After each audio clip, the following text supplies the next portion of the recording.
কেমন আছেন? আশা করি সকলেই ভালো আছেন। প্রতিদিনের মতন আজকে আর একটা ভিডিও নিয়ে হাজির হলাম আপনাদের সামনে। ভিডিওর টাইটেল তো আপনাদের বুঝে গেছেন ভিডিওটি কোন বিষয় হতে চলেছে। তো আপনারা অনেকেই নতুন ফোন কিনেন কিংবা অন্য ফোনে আবার নতুনভাবে ইমো চালু করতে চান। তো কীভাবে ইমো চালু করবেন, তো তার জন্য আজকের ভিডিওটি। তো প্রথমে আপনার ফোনে চলে যাবেন গুগল প্লে স্টোরে। গুগল প্লে স্টোরে যাওয়ার পর উপরে দেখছেন সার্চ বার, তো সার্চ বারে লিখবেন ইমো, লিখে সার্চ করবেন। আমি লিখে সার্চ করলাম ইমো। তো ইমো লিখতেই অবশ্যই আপনার সামনে ইমো অ্যাপসটি চলে আসবে। তো আমার ক্ষেত্রে ওপেন দেখাচ্ছে কারণ আমি ইনস্টল করে রেখেছি আগে থেকেই। তো আপনারা ইনস্টল করে নেবেন। ইনস্টল করার পর যে ওপেন দেখছেন, তো ওপেনের উপরে একটি ক্লিক করে দেবেন। তো এখানে অবশ্যই আপনার কান্ট্রি কোড সিলেক্ট করবেন। যেখানে আপনি বাংলাদেশ হলে বাংলাদেশ লিখে দিবেন। এখানে বাংলাদেশ লেখার পরে যে বাংলাদেশ চলে আসে, তো এর উপরে একটি ক্লিক করে দেবেন। তারপর এখানে আপনার ফোন নাম্বারটি দিয়ে দিবেন। বাংলাদেশ দেওয়ার পর এখানে আপনার ফোন নাম্বারটি দিয়ে দিবেন। তো আমার একটি ফোন নাম্বার দিয়ে দিতেছি এখানে।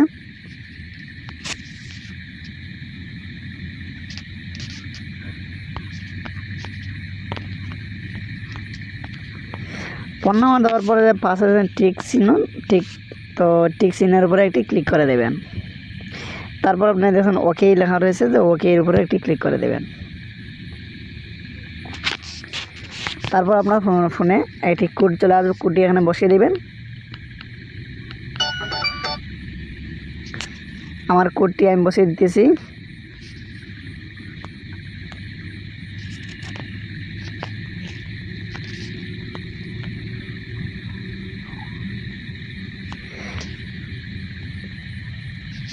তো এখানে আপনার নাম দিয়ে দিবেন। তো আমার একটা নাম দিয়ে দিতেছি আমি।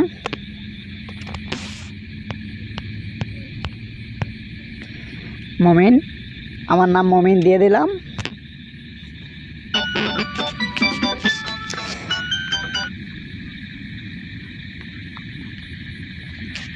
তো এখানে আপনি একটি প্রোফাইল পিকচার দিয়ে দিবেন। তো প্রোফাইল পিকচারের উপর ক্লিক করলে এখানে শো করবে, নিচে দিকে দেখছেন।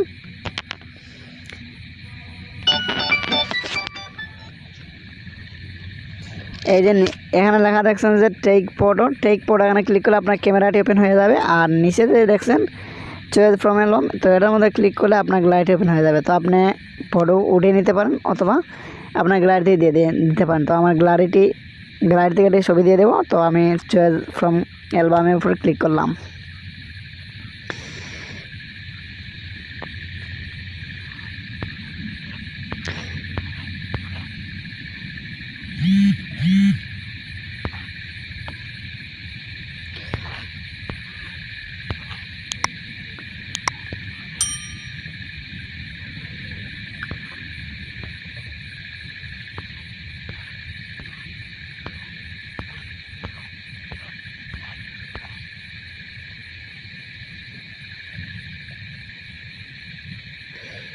তো এখানে আপনার উদাহরণস্বরূপ দেখানোর জন্য আমি একটি আমার প্রোফাইল দিয়ে দিব।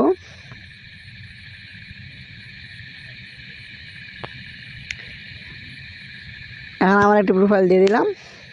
প্রোফাইল দিয়ে দেওয়ার পর এখানে দেখছেন আপনি ক্রপ করে নিতে পারেন, এদিক সেদিক নাড়াচাড়া করে দিয়ে দিতে পারেন যে কোনো দিকে।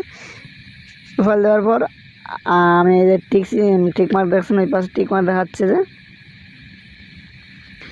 নিচের দিকে যে টিক দেখা চিহ্ন দেখাচ্ছে, এটার উপর আমি এটা ক্লিক করে দেব। তারপর আবার আমি উপরে দেখছেন যে টিক মার্ক দেখাচ্ছে, যে এই যে, তো এটার উপরে আমি একটি ক্লিক করে দেব।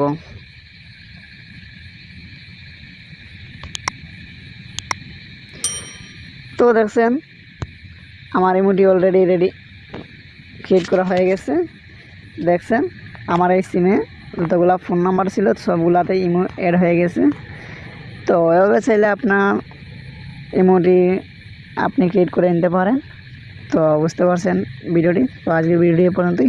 ভিডিওটি ভালো লাগলে চ্যানেলে সাবস্ক্রাইব করে সাথে থাকবেন আর লাইক করে আমাকে একটু মোটিভেট করবেন। তো ধন্যবাদ সবাইকে।